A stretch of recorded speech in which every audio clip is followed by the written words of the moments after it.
Hi, Megan here, owner of Studio Me Fitness, and today I'm going to talk to you about our 6 foundational movement patterns that must be included in every workout program that you write for clients to keep them pain-free throughout the life of their training with you. So we're going to dive in right away. Those foundational movement patterns are your squat, your hinge, your lunge, or also known as your single leg exercise, push, pull, and carry. And then you'll notice that I have a little asterisk down there for rotational exercises. So let's start with the squat. There's multiple variations of the squat, but what we want to be watching for when people are squatting is that similar to our 3 thumbs up that you've learned from watching all of our barbell videos and some of the kettlebell work, is that we want that neutral spine. So we want to make sure that there's no unwanted rotation. We're not getting an anterior tilt when they're squatting, that they aren't rounding forward, they aren't leaning forward. Their ankles, their knees, their hips, and their shoulders, everything is nice and stable, which is also their pillar. They got a strong foot and ankle position, so we're not rocking back and forth. Their heels aren't lifting when they squat. Their knees are tracking over their toes, which are some of those adjustments that you learned from the barbell training that we did, that they've got more of a forward shin angle, and we're trying to get their glutes to about their knee height for their depth. Now, some people may not be able to get there out of the gate, and that's where we do some of those modifications, right? Where we'll put down, have them squat to bench, things like that with some plates on it, and slowly lower that down. So it's all about making sure that we've got a neutral spine, no unwanted rotation, a strong foot position, their knees are tracking, they have a forward shin angle, and we're getting that depth that we're looking for. If all of that is good, we are good to go and to train the client. Now, if something is off, we'll want to address that before we advance them into any other training. So let's take a look at what we call our squat pyramid. So the exercise on the bottom is where we want to start. Always start, no matter if we're coming in, a client's coming in and they're a super advanced athlete. We want to start at the bottom and build. People just may progress faster through this pyramid. Not everybody's pyramid is going to look the same, and not everybody's going to make it to the top, which is that barbell back squat. Okay, some people might not have the shoulder mobility to be able to back squat, and that's okay. You don't need to, right? To live a healthy, functional life, you don't need to be barbell back squatting. There's plenty of other variations that we can do. So if we start looking at these squatting specific patterns, unloaded movement patterns. So you'll see that on that left side there, you're going to see is the suspension trainer or TRX trainer assisted squat. Straps are out in front and we're squatting. Then we go into a body weight squat, which is going to be that progression up. Then we go goblet squat to box. So that means we've got a bell in that goblet position, and we're going to sit down to that box and push up. Then we start to add in maybe a landmine squat, because that's going to change your angle. And then we've got Zercher squats, then a box squat, safety bar squats. Now, here at Studio Me right now, we don't have a safety bar, but that would be something where the bar sits and then we've got handles here. So we don't have to worry about shoulder mobility or T-spine mobility for that. Front squats, bar is out in front. And then we have our peak at the very top, which is our back squat. So like I said, not all clients will progress through this, and that's okay. Sometimes we may go up, maybe we get to a box squat, and then we come back down to a landmine squat. So there is some movement through here. You will also see on this left side where we saw the unloaded at the beginning, these are anterior loaded squats. So they're going to be a little bit easier on that spine. So someone who has more of an anterior tilt, these might be better options for them as they're learning to squat. People who maybe need to also work on their hinging, you might want a more hip dominant squat, which would be the Zercher or box squat, right? Because then they've got to sit back to that box. And then if we're looking for more of an anterior loaded and at a high height, that means that we're here, right? We're here. The weight is high. So again, it's going to be easier on that spine and easier for them in general for squatting is going to be those. And then we have our posterior loaded and at a high height because that bar is up. It's the highest of all of them. As then we're trying to train through these movement patterns, we're looking over here at these supplemental exercises to help make these better. So we can use these bridges, thrusts, glute band drills, side plank hip thrust, doing some sissy squats, some reverse Nordic curls up here on the top. So these are all things that we can supplement in if squatting is one of our main lifts for the day. So again, not everybody's going to be up here at this peak barbell back squat, and that's okay. Everyone's going to have a little different pyramid, and that's part of our assessment process. But we always want to be starting clients down here at the bottom and progressing them up as they are ready. What do we want to be looking for with that squat pattern? So ideally, we want clients squatting a minimum of 2 times a week, and one of those times could be getting down to depth. And that depth could be in that phase 5 of that warm up. It doesn't necessarily have to be in their workout, because let's say we're loading the movement, they're a little further in the program, that maybe we have them squatting to bench with some plates on it. And then we want to cycle some other stances through that as well. As I said before, with those hinge dominant patterns, if we need to get client hinging a little bit more, we want to do a little more of that work. We want to maybe add in some single leg work that is more quad dominant in there as well. Now, common things that we see with the squat, if they are having low back pain, knee pain, or shoulder pain, those are the 3 things.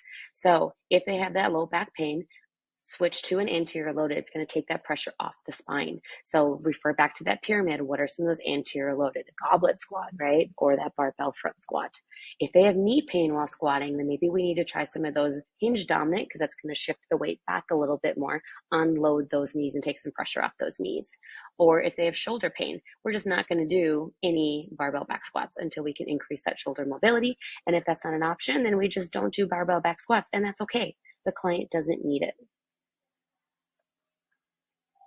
Now let's move into the hinge. This is one of the most forgotten movement patterns out of the clients that we've seen coming in today, especially after the last 2 years of not moving their body, sitting more, being at home versus being in the office, is people have forgotten how to hinge and they aren't able to move their bodies.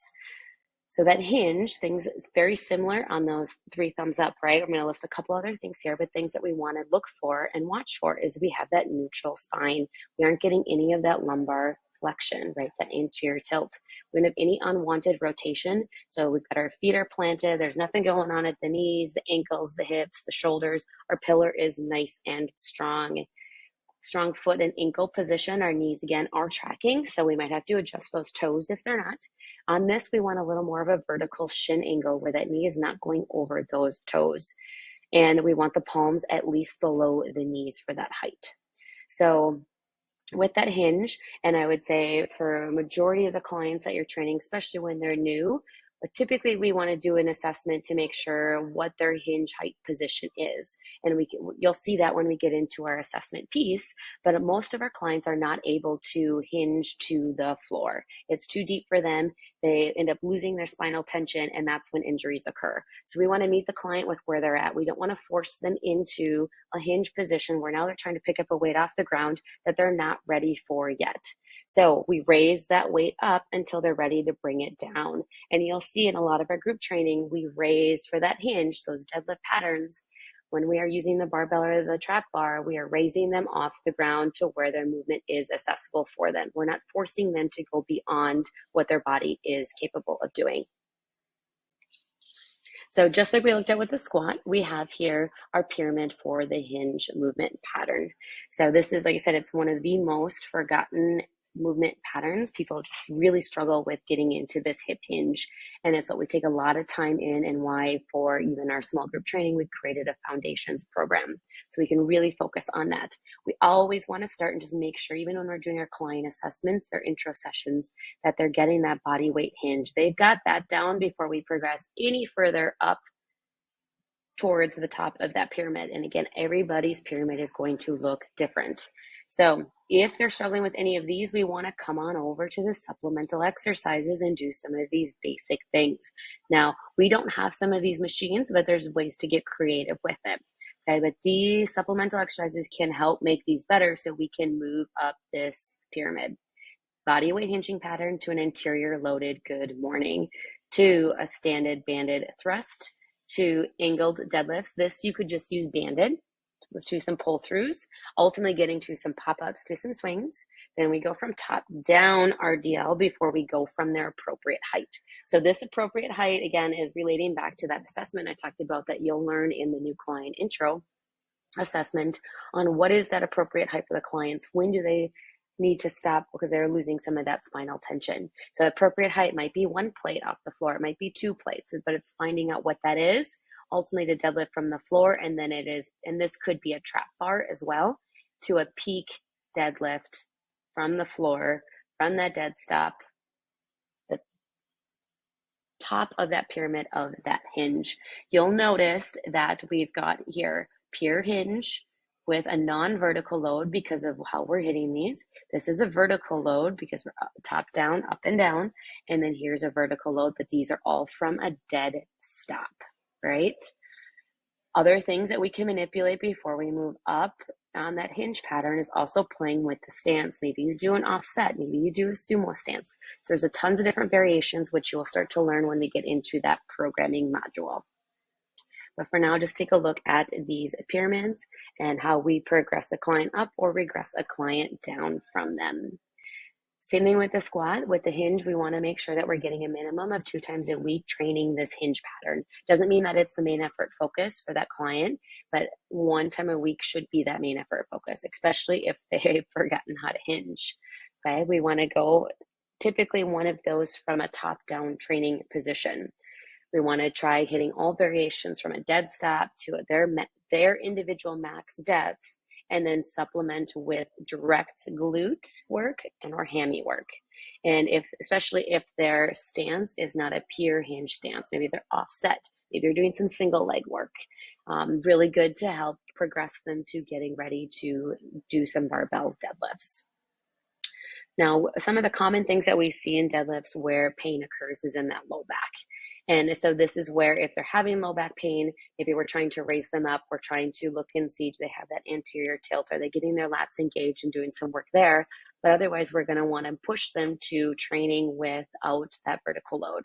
So it's going to be more of that non-vertical load where they're doing maybe banded pull-throughs, things like that. So we can try to see if we can alleviate and train around that back pain to continue to train that hinge pattern.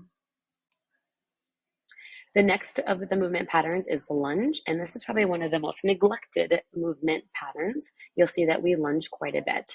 We usually will try to get that in our clients a couple times if they're coming in 2-3 times a week within each workout.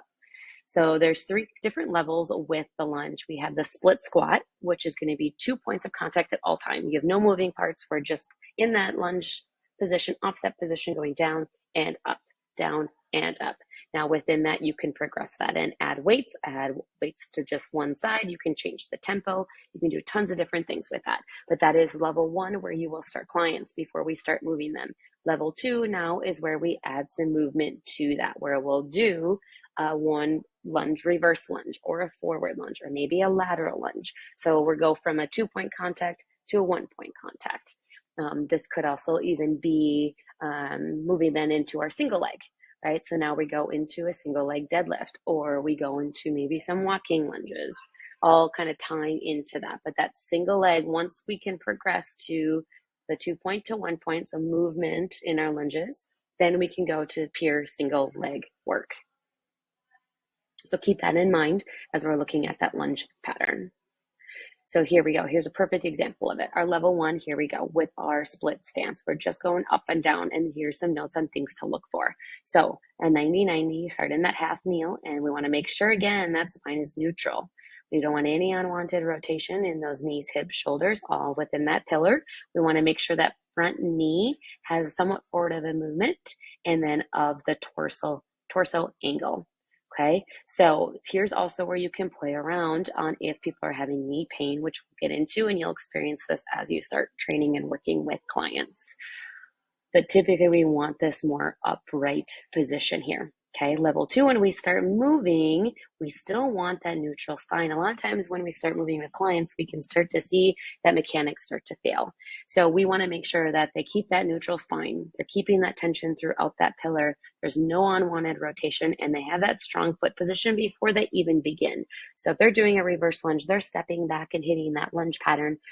Pause, then come down to the lunge, then come up, then step in, versus stepping all over the place and lunging down. We want to make sure that they watching that front knee, and also that torso ankle are the 2 things to watch there. And getting into that pure single leg pattern, same thing. And now we just need to be aware that we've got that nice neutral spine. We don't have any unwanted rotation, right? So if that client isn't able to do this yet, we might bring this down and give them a little kickstand and still have a partial single leg training pattern here.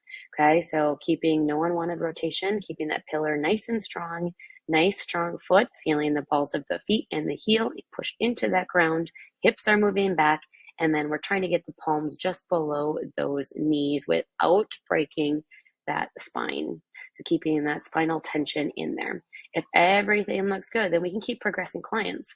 But when we typically start with a client, we will be starting in level 1 and moving them here, progressing them up by changing tempo, adding weight before we even attempt to move to level 2. Here is our lunge pyramid. So you're going to see different variations in here, okay? You're going to see your split squat over here on the left side. Then you're going to see just some notes here in the middle, and we'll take some time to go through that, and then you'll see your lunges on the right side. If you need to pause, now would be a good time to just read through this. Otherwise, I'm going to kind of go through this pretty quickly, but you can always come back to this. Starting here again with the suspension trainer, you'll see that on the split squats. And again, that's 2 points of contact at all times. There's no movement there. Then you'll see your lunges, suspension trainer assisted reverse lunges. That's where we have movement. You're stepping back, lunging, stepping in, other leg is going. Then we progress to body weight on both of them. Loaded, so adding some weight to it. Then we go into some lateral movements. Then we go into Bulgarian split squats. That's where we raise that back foot up. Now we might start small where they're just raised on a plate, getting up high, high, high until they're maybe able to put that foot on a bench. Over in the actual lunge side, because remember it's movement on the lunge side, is a curtsy lunge. 1.5 stance lunges to 1.5 stance squats to jumping split squats all the way up at the top. Now, if we have a client that's new, struggling just with overall balance and stability on that lunge, we're not going to have them jump right into anything up in here. Remember, we're going to always start at the bottom. As clients progress and get stronger, we can move it on up and then move over into this lunge. And then to that true single leg work. All of this will work together within a client's programming, and you'll learn how to start putting this all together to create programs for clients. So that true single leg pattern is starting at that step down as that bottom of the pyramid to a single leg RDL, to a Peterson step down, to an airborne squat, to a pistol squat being at the very top of that pyramid. Okay, so those are true single leg variations that can be incorporated only if your client has mastered your split squats and your lunges. If we need to work on these things, or maybe our split squat, our Bulgarian split squat is our main focus, maybe that day we're going to throw in some double supplemental work as well, where we're going to work on maybe some isometric holds, where maybe we're doing a wall sit or we're doing a squat with a hold in it. We'll maybe work on some glute medius or glute maximus activation drills, right? Some banded work, possibly some direct hamstring work to help with those lunges and strengthen the back of the leg. And then also some balance work where maybe we do to help with some of that ankle stability on those lunges. If we're noticing when they start moving, they're struggling with that, we would throw in some of that balance work right within there to help them progress up and continue to progress up that pyramid. So lunges, we've talked about with our hinges and our squats, trying to hit this with it 2 times a week, if assuming that they're coming in a minimum of 2 times a week. We want to include a level 1, which is that standard or split squat variation, a level 2, which is a movement lunge within that. We don't always have to add that single leg work if the client isn't there yet. Okay, if hip stability is an issue, we want to build additional volume.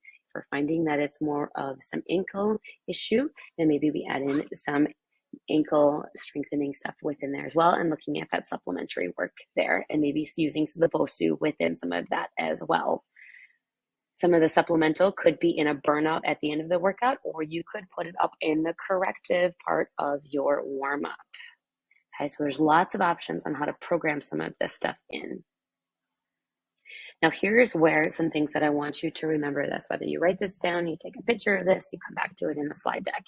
For lunges, there's ways that we can change up to, if someone is feeling pain, to maybe see if we can get rid of some of that pain so we can keep training around it. So if they have rear leg pain, so you're in your split stance and they've got rear knee pain. So what we can do is we just put them on some step-ups, right? That alleviates some of that pain right there. Maybe we change the angle, a torso angle a little bit to where they're leaning forward or they're more upright. So we need to play with those things as well. You could also Try a rear foot elevated. So putting them on a BOSU or putting them on the box. That's going to take some of that rear leg, that knee pain off. So I want you to try some of these yourself too and see if you notice a difference in how it feels. If they have front pain while in their static lunge position or their split squat, you can do some unilateral supplemental work. So hitting then that lateral work there. Okay, so remember this, save this. If they have knee pain, there's things that we can do on the lunge. It doesn't mean that they just stop lunging, don't ever lunge. There's small little tweaks that we can make to continue to work that movement pattern. Then we have the push, and this is one of the most overtrained movement patterns that we see. We see it in the group fitness scene. We see it in a lot of training programs because it's a lot easier to train the push than it is the pull, right? And options may be more limited. We want to, again, with that push is make sure, same thing, neutral spine, no rotation, that we're creating some full body irradiation. So we're not just pressing, which is where we can see some of that anterior tilt as well. And we're breaking some thoracic spine in there as well. Okay, so creating that tension would be maybe bringing your ribs down to your hips, nice tight through that core, hitting that breath to feel that tight in that core. Squeezing those glutes will help with all of that. So that's that full body irradiation. We also want to watch on that shoulder and that scapula positioning. How is that moving? And if things aren't working right, we can also elevate the hands if we need to be. So thinking more of the push up from the ground. If we're not able to do it, we can elevate them and move them from that, whether we're elevating them in the rack or elevating them on a bench. If everything looks good when we're looking at them, we can begin to progress and train that client on the push. So just like all the other movement patterns, we have the pyramid here for our push. But now we need to look at it from a horizontal perspective and from a vertical perspective. So let's take a look at that horizontal perspective. We have a machine press, a body weight push-up, and suspension trainer push-up. The reason this is higher is because it's a little more unstable than being on the ground or being on the bench. Now you've got straps that are moving while you are trying to hit that push-up. Cables work, a slight incline press. So now instead of a flat press, we've got an incline, which is going to be a little easier on that shoulder that benches up slightly, and we're hitting that chest press from there. Then we have a flat press with dumbbells because now we have free range of those hands to move. Then we go into a loaded push-up. So maybe you're using bands to add weight to that push-up. You're using a vest, or if they're ready, you're putting a weight on their back to increase that. Then we can go into an inclined barbell bench press all the way up at the top as that barbell bench press. These are your horizontal pyramid, working all the way up to the top of that pyramid, which is that barbell flat bench press. And not everybody will be able to hit that barbell front bench press. You learned in when we did our barbell training on kind of a 3 thumbs up, what to look for. And if client is having any shoulder pain or anything like that, we likely need to not be doing that barbell bench press and coming down to some of these lower movement patterns and trying to work on what is going on and why they can't do that and see if we can get them back up there if that's ultimately a goal of theirs. Okay. Then if we move over to that vertical, you're going to see a landmine. So you'll see us pull this out for a lot of our clients, that landmine press. A lot of clients don't need to be up here at the top doing that military press. Shoulder pain is almost higher than back pain with majority of the clients that come in. And so we don't want to be training a movement pattern if they don't have that mobility to get that bicep to ear. We don't want to be training that and throwing them right underneath that military press if they're not ready for it. So we always want to start at that bottom and progress them on up. That landmine press, because of the angle of when we're hitting that press, is going to be the safest for them to do. It's going to be pressing out a little more in front of them. Then you can do some banded presses, to some kettlebell presses, to some bottom up kettlebell presses, dumbbell pressing, just that basic press there, maybe doing some dips. That's going to still be that push with that vertical, that up and down. Pike to handstand push-ups. You can also use the TRX to get some pikes in there as well, all the way to up until that barbell or military press. So you'll notice here in the middle, you're also going to see that these two, the body weight push-up and the landmine, well, actually it's more this landmine, is less than a vertical push, right? Because we're not quite vertical on that because it's more of an outward angle as we hit that press. You're going to also see that we've got fixed hand positioning and free hand positioning. So that'll be important on if someone is having some shoulder pain, right? Or maybe they have some imbalances from side to side. That free moving is going to let them move how their body wants to move. That fixed is going to put them in more of a restricted or locked, where maybe one arm could take over. So it's good to incorporate both of the free moving and the fixed, whether it be the horizontal and the vertical, within their programming. Okay, then we can look at some supplemental exercises to help with training this. Maybe we're doing some direct tricep and deltoid work, some isometric holds here as well, and then some chest flies, and then some direct scapula work. So maybe some banded work where we're working on those muscles around that scapula to make sure that they're strong enough to be able to maintain as we begin some of those pushing patterns. With the push, we typically want to, again, hit our movement patterns, assuming they're training with us minimum 2 times a week. We want to have one that's going to be that free to rotate hand position, and where you're not fixed to a bar or fixed to the ground. We're controlling that rotation. We want one push per week. Should also include a spinal rotation, which could be hitting like a Pallof press or a banded press, or maybe we are hitting a rotational press in there. If the vertical push is okay, then we want to prioritize some endurance on that before we go too heavy, which will keep them pain-free as they move through their programming. Okay, a lot of this will start to make more sense as we get into how to program for clients. So we just want to give you some of that educational background today.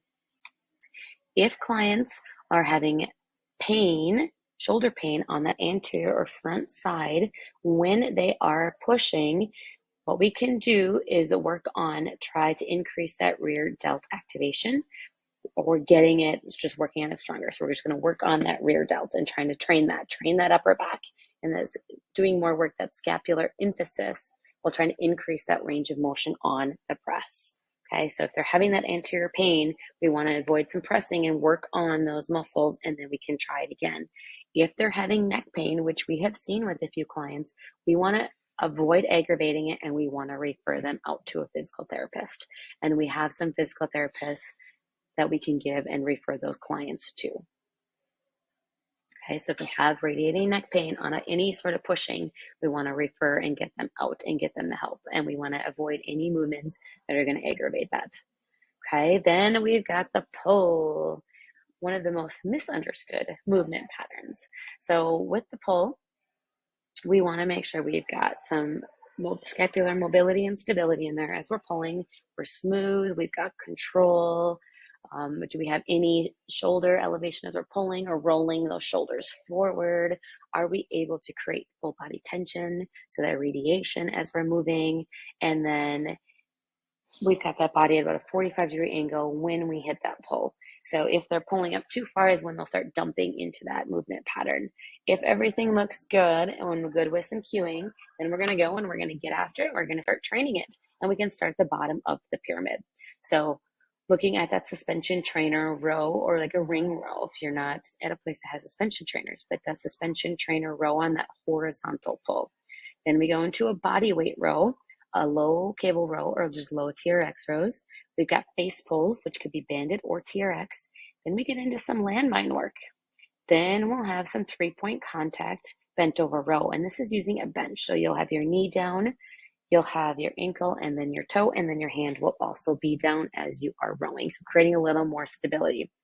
Then we come up into a bent over row where they're standing, having to have a little more spinal stability as we are rowing, keeping that core nice and tight, avoiding the anterior tilt, ultimately up to that barbell bent over row at the very, very, very top of that pyramid.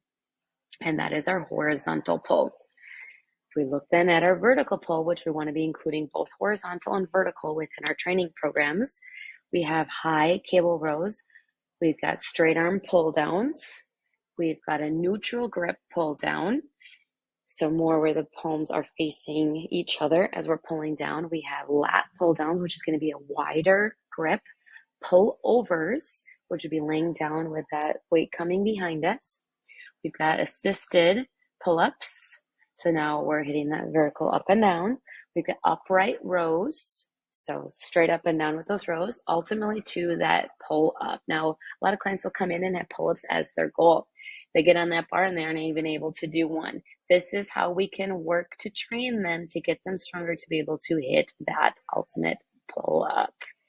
One of those, the biggest measurements of body weight strength.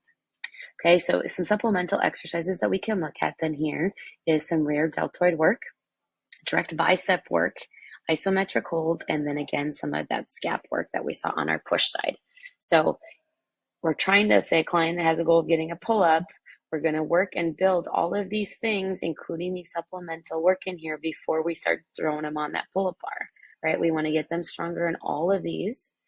That vertical pull, we'll also work in that horizontal pull because that's going to help them get up to that pull, ultimately to that pull up.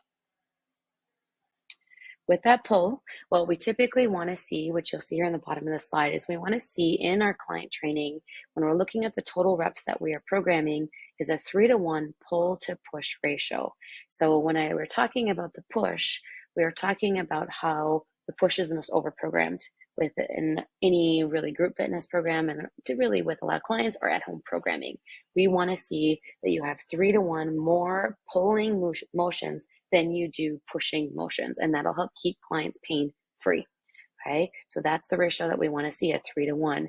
Then when we're looking at a horizontal to vertical, we want to see a more horizontal pulls than we do vertical pulls, if we can get that within that programming. Okay, we want to prioritize high angles over low angles and horizontal over vertical pulling. If they have pain when they're doing pulling motions, whether it be vertical or horizontal, pain in the traps and neck, we want to look at horizontal, focusing on high to low angles. Okay, so they're getting pain in that neck or in those traps. Let's see if we can change it and hit some high pulls and horizontal rows, and then some low rows, which would be those elbows down by that side. If they have anterior shoulder pain, we want to have free moving handles. It allows them to put their hands in a position where they can get out of those painful movements and to where it feels comfortable for their body to move. That's why TRX or rings are perfect for that. It's going to let them move, or bands, it lets them move their hands into a position, or even dumbbells, if we're doing something with rows or kettlebells versus a barbell where it's stuck and fixed, we can turn the angles of our hands to get that into a more supported row. If they have elbow pain, we want to find a handle that is a non-elbow aggravating. So is it a dumbbell? Is it a kettlebell? If we're using bands, do we need to add something around that so it's not so hard on that elbow? Okay, so thinking about all of those, if you hear a client that says pain, it doesn't mean stop doing any pulling. It means, okay, let's take a step back. Let's try a few other things and see if we can continue with this or find another variation so we can continue to train that pull movement. And the last of our movement patterns is the carry. This is something that is very functional to everyday life, from carrying groceries to if you're doing any home construction projects, right? That carry motion. So if we're looking at that pyramid for carry, it's going to be a little bit smaller. It's going to start with that farmer's carry down by that side. So you can think of it as if you're like carrying a bucket or a suitcase. We're down on that side, 2 suitcases in each side. This is even distributed weight between both sides.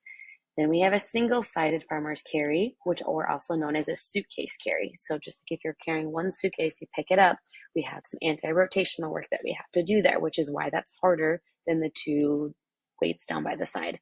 A rack carry, it's like up in our kettlebell position. On that side, 1 arm rack carry or 2 arm rack carry. Bottom up kettlebell carry.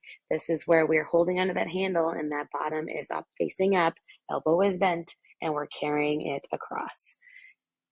Then we have a Zercher carry, a cross-body carry, and an overhead carry. Now, if a client didn't have the overhead mobility or stability to even be doing any military presses or anything like that, I wouldn't be putting them into an overhead carry position.